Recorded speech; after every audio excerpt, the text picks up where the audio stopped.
Russia is getting bad press these days, and rightly so. It invaded Crimea in 2014 and now seeks to annex Ukraine as well. But did you know that Russia secretly plans on taking 5 countries at once? Yes, that's true. Russia currently has border conflicts with 5 of its neighboring countries, which means that at any moment, these issues can spiral into full-fledged wars. Stay tuned to find out which countries we are talking about and what exactly are these border issues. But before we continue any further, I would request you to subscribe to the channel. Thank you. Russia right now has locked its horns with its former ally and neighboring country, Ukraine. The issue started with a border conflict, but in reality, the conflict has much deeper grounds. The first reason was that Ukraine, after the dissolution of the Soviet Union in 1991, got key oil-based infrastructure which was used for providing crucial oil and gas supplies to Europe. And since Russia mostly relies on the export of its gas for keeping its economy afloat, this means that Ukraine was of vital strategic as well as economic relevance. However, things began to shift when Ukraine started deliberating over joining NATO, as did most of its neighbors at the time. Russia saw NATO's expansion into its backyard as a threat to its national interests and tried to scuttle the ensuing negotiations between Ukraine and NATO. When this did not work out, Russia straight up invaded Ukraine. The military campaign in Ukraine was seen as a bid to renew the Russian sphere of influence in a Cold War-esque fashion. However, Russia has been chastised around the globe for pursuing such ambitious designs. The West has mostly abandoned the use of Russian gas and has left Russians scrambling for buyers across the globe. It has found some interesting buyers in India and China who are currently benefiting from cheap Russian gas. It will be interesting to see how does this movie play out in the long run with the move to base trade between China, Russia, and Gulf countries on yuan or alternative currencies.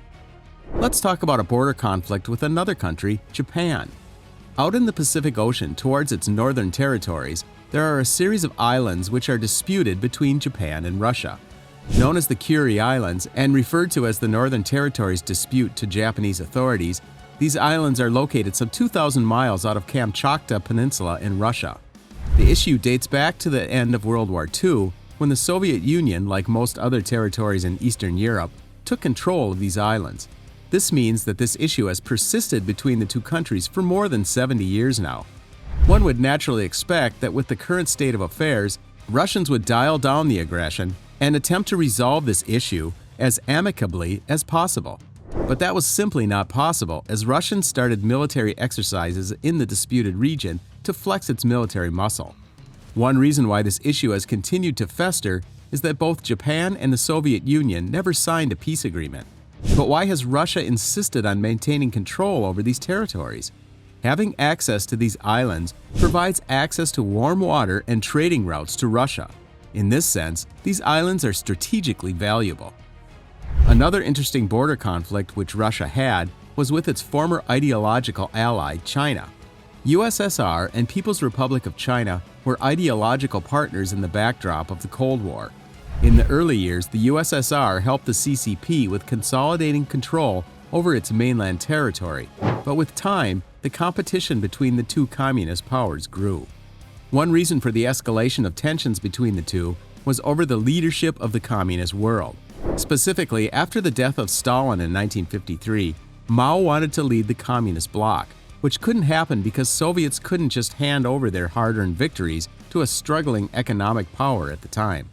However, the rivalry also emerged from unresolved territorial disputes as well.